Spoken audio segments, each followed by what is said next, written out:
जय भीम। साथियों, आज 21 मार्च है। बीते दिनों इंस्टाग्राम पे एक वीडियो के माध्यम से हमने एक पोस्ट किया था, एक रील डाली थी, जिसके अंदर आप सबके तमाम जो सवाल हमारे से थे कि भैया आने वाले लोकसभा इलेक्शन में आप किस सीट से चुनाव लड़ने वाले हैं। यह आपका पहला सवाल। दूसरा कि भैया आप किस नेता का समर्थन करेंगे, आने वाले लोकसभा इलेक्शन के अंदर आप किस नेता का समर्थन करेंगे। उसके बाद आपके बहुत सारे तमाम सवाल थे कि भैया हम किसको वोट डालें, सब लोग बिखरे हुए हैं, हम किसको समर्थन करें। तो उन तमाम सवालों के जवाब देने आपके समक्ष हूं। उससे पहले ये वीडियो उन तमाम लोगों के लिए बहुत इंपॉर्टेंट होने वाला है, जो वीडियो जो समानतावादी है, जो न्याय पसंद लोग हैं, जो संघर्षशील लोग हैं, जो बेहद ईमानदार लोग हैं, जो संविधानवादी हैं, जो सबसे बड़ी बात अंबेडकरवादी हैं, जो फूले, शाहू, पेरियार, ललई, अंबेडकर और मान्यवर कांशीराम साहब की विचारधारा को बढ़ाने वाले लोग हैं। उन तमाम लोगों के लिए वीडियो बहुत और बहुत जरूरी और बेहद इंपॉर्टेंट होने वाला है, बेहद खास होने वाला है। साथियों, सबसे पहले मैं आपको लेके चलता हूं बीती 23 जुलाई 2023 को। आपको ये तारीख याद होगी, जिस तारीख को हमने डॉक्टर बाबा साहेब अंबेडकर की जन्मस्थली मध्य प्रदेश के महू से एक संकल्प की शुरुआत की थी, जिसका नाम था बहुजन जागो मार्च, और जिसका उद्देश्य था बहुजन नेताओं साथ में आओ। क्योंकि हम अच्छे से जानते हैं कि बिखरा हुआ समाज कभी शासक नहीं बन सकता है। इस बात को चीखते हुए, इस बात को चिल्लाते हुए, पैदल पैदल पैदल पैदल, गर्मी, धूप, बारिश, ठंड में हम लोग पैदल पैदल महू, इंदौर, देवास, सीहोर, सोनकंज, भोपाल, विदिशा, खुरई, ललितपुर, झांसी, डबरा, दतिया, ग्वालियर, मुरैना, धौलपुर, आगरा, हाथरस, अलीगढ़, औरैया, फिरोजाबाद, बुलंदशहर, उसके बाद मेरठ, हापुड़, गाजियाबाद, उसके बाद भारत की राजधानी के दिल्ली जंतर मंतर आने वाली बीती 26 नवंबर को हमने बहुजन एकता संकल्प महारैली का आयोजन किया। तमाम नेताओं को खुले मन से हम लोगों ने आवेदन किया, लेकिन जनता वहां तक पहुंची, लेकिन शायद कोई भी नेता इस बात का समर्थन नहीं कर रहा था। एक नौजवान अपने घर से बाहर क्यों निकला था, यह बात आपको समझने की जरूरत है। दलित पॉलिटिक्स के लिए वीडियो बेहद खास होने वाला है, क्योंकि आज उन तमाम बातों पर चर्चा करूंगा जिनके सवाल आप अक्सर मुझसे पूछते हैं, और आज बिल्कुल उन तमाम पत्तों को आपके सामने खोल के रखूंगा कि मैं कहीं से चुनाव लड़ रहा हूं या नहीं लड़ रहा हूं, या मैं किस नेता का समर्थन कर रहा हूं, या किस नेता को आपको वोट करना चाहिए। साथियों, सबसे पहले बात कर लेते हैं डॉक्टर बाबा साहेब अंबेडकर की। डॉक्टर बाबा साहेब अंबेडकर ने भारत का संविधान बनाया बड़े त्याग, समर्पण, बलिदान के साथ। डॉक्टर बाबा साहेब अंबेडकर ने हमें वोट का अधिकार दिया, जिस वोट की वजह से डॉक्टर अंबेडकर ने कहा कि अब रानी के पेट से राजा पैदा नहीं होगा, अगर पैदा होगा तो वोट से, बैलेट से पैदा होगा। डॉक्टर बाबा साहेब अंबेडकर की बात को, उस कारवां को आगे बढ़ाते हुए बाबा साहेब अंबेडकर ने अपने 4-4 बच्चों की कुर्बानी दी इस समाज के लिए, शोषित, वंचित, पीड़ित समाज के लिए, दलित समाज के लिए, ताकि ये स्टेबल हो पाए, ये खड़ा हो पाए।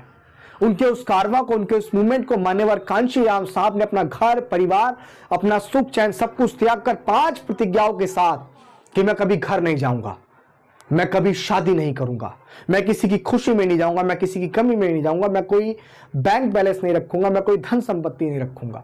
इन तमाम प्रतिज्ञाओं के साथ मान्यवर कांशीराम साहब ने अपने आप को भट्टी में आग की तरह झोंक दिया, इस मूवमेंट को आगे बढ़ाने के लिए, दलित पॉलिटिक्स, बहुजन पॉलिटिक्स को स्टेबल करने के लिए। लेकिन आज उनके कारवां को बढ़ाने वाले, उनके नाम लेने वाले तमाम नेता अलग अलग बटे हुए हैं। मेरा उनसे सवाल है कि आप ऐसे जीत जाएंगे क्या आप ऐसे बिल्कुल खड़े हो जाएंगे? आज देखिए ना, तमाम तरह के अलायंस बन रहे हैं, लेकिन अलायंस अगर किसी का नहीं बन रहा तो बन रहा दलित समाज का, जो दलित इस देश में बहुत बड़ी भागीदारी रखता है, जो दलित इस देश में तमाम तरह के कामों में भागीदारी रखता है।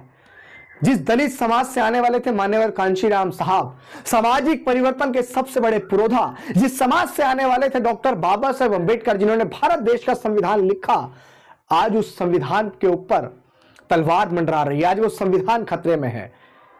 आज एक पार्टी के सांसद ने कहा कि हमें 400 पार इसलिए चाहिए क्योंकि हम लोगों को भारत का संविधान बदलना है। अगर भारत के संविधान को बचाने के बारे में हम नहीं सोचेंगे तो क्या कोई 7 समुद्र पार से उस संविधान को बचाने की लड़ाई लड़ने आएगा क्या? जिन नेताओं को, जिन नेतृत्वकर्ता को हम जिम्मेदारी देते हैं, वो नेतृत्वकर्ता अपने घर, अपने परिवार, अपने सुख, अपनी संपत्ति में मस्त है। कुछ लोग अपने काफिलों में मस्त हैं, कुछ लोग अपने घमंड, अपने अहम में मस्त हैं। क्या ऐसे दलित समाज आगे बढ़ पाएगा? क्या ऐसे उसकी पॉलिटिक्स आगे बढ़ पाएगी? क्या इस समाज के अंदर इतने मजबूत नेता नहीं है कि वो एकजुट होकर इस देश के प्रधानमंत्री बन सके? आपको सोचना चाहिए। दुख के साथ इस बात को कह रहा हूं, भारत के अंदर 28 राज्य हैं, लेकिन एक भी राज्य के अंदर दलित मुख्यमंत्री नहीं है। दशा उस समाज की क्यों है जिस समाज को मान्यवर कांशीराम साहब ने कश्मीर से लेकर कन्याकुमारी तक साइकिल यात्रा करके उन्होंने जगाया, और इस समाज को उत्तर प्रदेश के अंदर 4-4 बार सरकार बना के दी। भारत का सबसे बड़ा सूबा है उत्तर प्रदेश। आपके पास 206 सीटें हुआ करती थी। मैं किसी एक पार्टी की नहीं बात कर रहा हूं, समाज की बात कर रहा हूं, क्योंकि पार्टी किसी एक नेता से नहीं, पूरे समाज से मिलकर बनती है, पूरे समाज के जज्बातों से मिलकर बनती है। आज अगर मैं बेसिकली एक उस पार्टी की बात करूं तो वो भी एक सीट पर सिमट कर रह गई है। देश के अंदर तमाम अगर हम राज्यों में जाएंगे बहुत सारे नेता हैं, लेकिन क्या आपको लग रहा है कि दलित समाज से आने वाला कोई व्यक्ति जो ख्वाब डॉक्टर बाबा साहेब अम्बेडकर ने देखा कि हमें इस देश का हुक्मरान बनना है, जो ख्वाब हमारे रहबर मान्यवर कांशीराम साहब ने देखा कि हमें इस देश का हुक्मरान बनना है, क्या वो ख्वाब आपको पूरा होता हुआ दिख रहा है?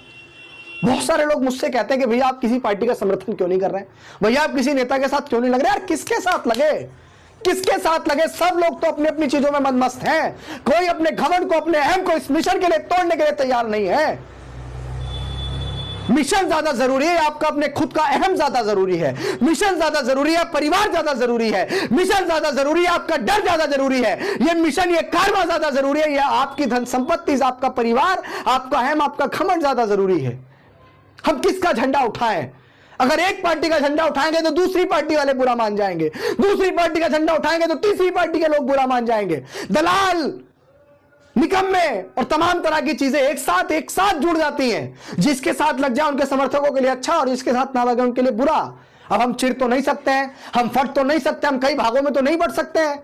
काम तो तमाम नेता बहुत अच्छा कर रहे हैं, आखिर अभिषेक किस पार्टी का समर्थन करें? हम हमेशा से कहते हैं कि अभिषेक, मैं आपको पहले सवाल का जवाब दे रहा हूं, बड़े ध्यान से आप सुनना। वर्तमान समय में दलित पॉलिटिक्स को बचाने की लड़ाई है। इससे बुरा क्या होगा कि तमाम तरह के गठबंधन बन रहे हैं और दलित पॉलिटिक्स को सारे गठबंधन नकार रहे हैं। यार क्या ये समाज इतना कमजोर हो गया? आंखें खोलनी चाहिए आप लोगों को, यह दर्द महसूस करना चाहिए कि जिस दलित समाज की कभी 206 सीटें हुआ करती थी उसके नेतृत्व में आने वाली सरकार की, आज कोई भी गठबंधन उसको लेने को तैयार नहीं है। सब लोग बहुत कम आंक रहे हैं। बिखरे हुए लोगों को लोग कमी तो आंकते हैं। बिखरे हुए लोगों का कहाँ मोल भाव लगता है? कि अंगूर लेने चले जाइए आप, अगर बिखरा हुआ होगा तो उसकी कीमत कम होगी और गुच्छे में होगा तो उसकी कीमत ज्यादा होगी। तमाम महापुरुषों ने बताया कि एकता में बल है, यूनिटी इज मोस्ट पावरफुल, लेकिन हम लोग यूनिटी नहीं बना रहे साथियों। लेकिन क्या करें, कुछ तो करना पड़ेगा ना, कुछ तो करना पड़ेगा साथियों। मेरी इस बात को आप लोग गांठ बांध लेना। सबसे पहले अगर आपको भारत के संविधान को सुरक्षित रखना है तो किसी एक पार्टी की कट्टरपंथी आज छोड़नी पड़ेगी, किसी एक नेता की कट्टरपंथी आज आपको छोड़नी पड़ेगी।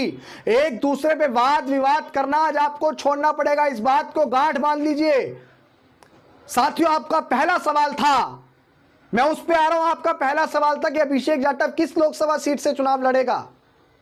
तो अभिषेक का तो एक ख्वाब है कि बहुजन नेता साथ में आ जाए। मुझे क्या जरूरत है घर से बाहर निकलने की, बहुत सारे लोग समाज की लड़ाई लड़ रहे हैं। मैं आज भी अपने उस मिशन, अपने उस मूवमेंट पे प्रतिबद्ध हूं, वचनबद्ध हूं कि बहुजन नेता एकजुट हों। अगर हम लोग सामाजिक परिवर्तन की बात कर रहे हैं तो दलित समाज का परिवर्तन आप देखिए गर्त में है साथियों। अभिषेक जाटव किस लोकसभा सीट से चुनाव लड़ेगा? आपका पहला सवाल, उसका जवाब दे देता हूं। तो अभिषेक जाटव किसी लोकसभा सीट से चुनाव नहीं लड़ रहा है। उसको वर्तमान समय में राजनीति अभी नहीं करनी है। अगर तमाम लोग राजनीति करेंगे तो मान्यवर कांशीराम साहब के सामाजिक परिवर्तन के मूवमेंट को कौन आगे बढ़ाएगा? राजनीति करने के लिए बहुत सारे लोग हैं। वर्तमान समय में अभिषेक जाटव किसी भी लोकसभा सीट से चुनाव नहीं लड़ रहा है। Now I am not elect the member of parliament election. मैं आप सभी से यह कहना चाहता हूं कि मैं कोई चुनाव नहीं लड़ रहा हूं। दूसरा आपका सवाल कि भैया आप किस नेता को समर्थन करते हैं, तो मेरी इस बात को आप बड़े ध्यान से सुन लीजिएगा। जो व्यक्ति अंबेडकरवादी है, जो व्यक्ति न्याय पसंद है, जो व्यक्ति संघर्षशील है, ईमानदार है, जो व्यक्ति सामाजिक है, जो व्यक्ति फूले, शाहू, पेरियार, ललई, अंबेडकर और मान्यवर कांशीराम साहब की विचारधारा को आगे बढ़ाने वाला शख्स है, दुश्मन नंबर 1 से हटकर, आप अच्छे से जानते हैं कि कौन है दुश्मन नंबर 1, उससे हटके किसी भी पार्टी या संगठन या दल के अंदर हमारे समाज का व्यक्ति जो आपके लिए 24 आवर जमीन पे खड़ा रहता है, आपके लिए पुलिस से लड़ता है, आपके लिए लाठी डंडे खाता है, वो किसी चीज़ की परवाह नहीं करता है कि गोली लग जाएगी या जेल जाना पड़ जाएगा। उस हर एक व्यक्ति को आपको समर्थन करना है, उस हर एक व्यक्ति को आपको संसद भवन के अंदर पहुंचाना है जो आपके लिए बिल्कुल सर के बल चल के आ जाता है, बिल्कुल नंगे पैर आपके साथ खड़ा होता है, आपकी हर दुख मुसीबत में आपके साथ खड़ा होता है। जहां डॉक्टर बाबा साहेब अम्बेडकर मान्यवर कांचीराम साहब के सम्मान की बात आपके साथ खड़ा होता है, उस हर एक व्यक्ति का आपको समर्थन करना है। साथियों, पार्टी की कट्टरपंथी पे जाएंगे तो आप याद रखना, और भी पार्टियों के अंदर नेता हैं जो अपने खून पसीने को सींचकर इस मूवमेंट को आगे बढ़ाने का प्रयास कर रहे हैं, लेकिन पार्टी के मुखिया के द्वारा उसके संघर्ष को नकार दिया जाता है। चाटुकारों के संघर्ष को ईमानदार समझा जाता है। अगर मैं आपको नाम लेके बताऊं तो आप ये भी सुन लीजिए, देश में दलित समाज से आने वाली भारत की सबसे बड़ी नेता, सिर्फ दलितों की नहीं, सिर्फ बहुजनों की नहीं, भारत की सबसे बड़ी नेता, आयरन लेडी के नाम से मशहूर 10 ताकतवर महिलाओं में सम्मिलित शुमार, सामाजिक परिवर्तन की महानायिका, साथियों आदरणीय माननीय बहन कुमारी मायावती जी, जिस भी लोकसभा सीट से चुनाव लड़ेंगी, आप पूरी जी जान लगा दीजिए, पूरी मेहनत से, पूरी ईमानदारी से, पूरे संघर्ष के साथ उनको सदन के अंदर जाना चाहिए। मैं आपको नाम गिनाए तो अगर वर्तमान समय में इस दलित पॉलिटिक्स को अगर कोई बचा सकता है तो वो है मायावती जी, और अगर दूसरा नाम कोई है तो वो भी मायावती जी, क्योंकि आज वो एक नेशनल लीडरशिप करने वाली महिला है जिसको इस समाज ने चुनकर उस ओहदे तक भेजा है कि वो समाज की जिंदा देवी है। इसके साथ साथ एक और यूथ आइकन बड़े भाई एडवोकेट चंद्रशेखर आजाद, वो भी बेहद ईमानदार कार्य करता है। ऐसे संघर्षशील मेहनत का उस व्यक्ति को सदन के अंदर पहुंचना चाहिए। मैं तमाम लोगों को कहूंगा, कट्टरपंथी छोड़िए, माननीय बहन जी चंद्रशेखर आजाद और भी बहुत सारे नेता जिनके नाम मैं बारी बारी आपके सामने लूंगा, वो सब लोग हमारे हैं, उनका सदन के अंदर पहुंचना अति आवश्यक है। संसद भवन के अंदर खड़े होकर दहाड़ना अति आवश्यक है। एक कहावत तो आपने सुनी होगी कि दूसरा मारे तो धूप में और अपना मारे तो छांव में। तो साथियों, दूसरे से मरने से बेहतर है कि अपने से पिटा जाए, अपना कुछ तो ख्याल करेगा। साथियों, मैं फिर आपको पुनः दोहराता हूं कि माननीय बहन जी जिस भी लोकसभा सीट से चुनाव लड़ेंगी, अगर उन्होंने नई विचार बनाया है तो मैं कहूंगा कि माननीय बहन जी विचार बनाइए। हाथ जोड़ के आपसे निवेदन है कि समाज बिल्कुल अनाथ हो चुका है, इसको बचा लीजिए, इसको संभाल लीजिए। जिस भी सीट से माननीय बहन जी चुनाव लड़ेंगे, अभिषेक जाटव का पुरजोर तरीके से समर्थन है, खुले तौर पर समर्थन है। एडवोकेट चंद्रशेखर आजाद जिस सीट से चुनाव लड़ रहे हैं, डंके की चोट पे मेरा उनको समर्थन है, वो सदन के अंदर जीत के जाने चाहिए। ऐसे नौजवान संघर्षशील मेहनतकर व्यक्ति को, जो अपने घर परिवार को छोड़कर समाज की लड़ाई ईमानदारी से लड़ रहा है, जो जेल भी गया, लाठी भी खाई, मुकदमे भी खाए, उस व्यक्ति को सदन के अंदर पहुंचना चाहिए।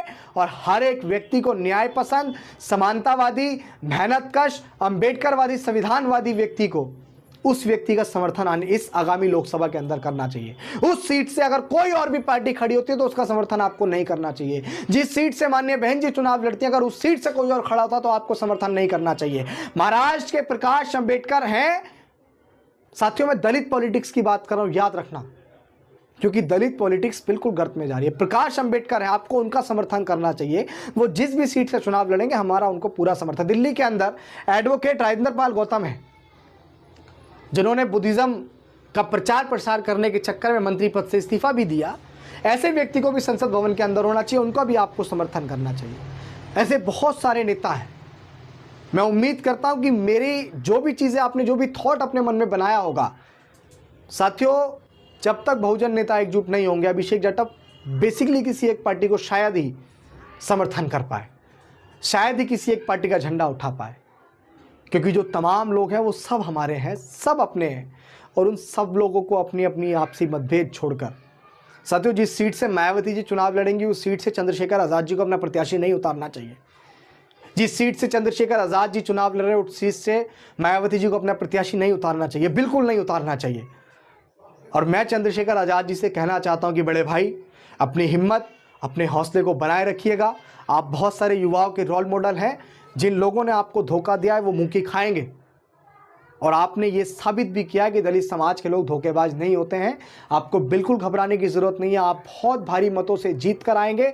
अपनी मेहनत को, अपनी ईमानदारी को बरकरार रखिएगा, अपने हौसले को बरकरार रखिएगा। आप जीत के अंदर सदन में जाएंगे और आपको जीत की अग्रिम बधाई के साथ मैं इस बात को कहना चाहता हूं तमाम नगीना के तमाम लोगों से, नगीना से चंद्रशेखर आज़ाद जी चुनाव लड़ रहे हैं, नगीना के तमाम लोगों से कहना चाहूँगा कि जी जान लगा दीजिए। ऐसे नौजवान का सदन के अंदर पहुंचना अति आवश्यक है।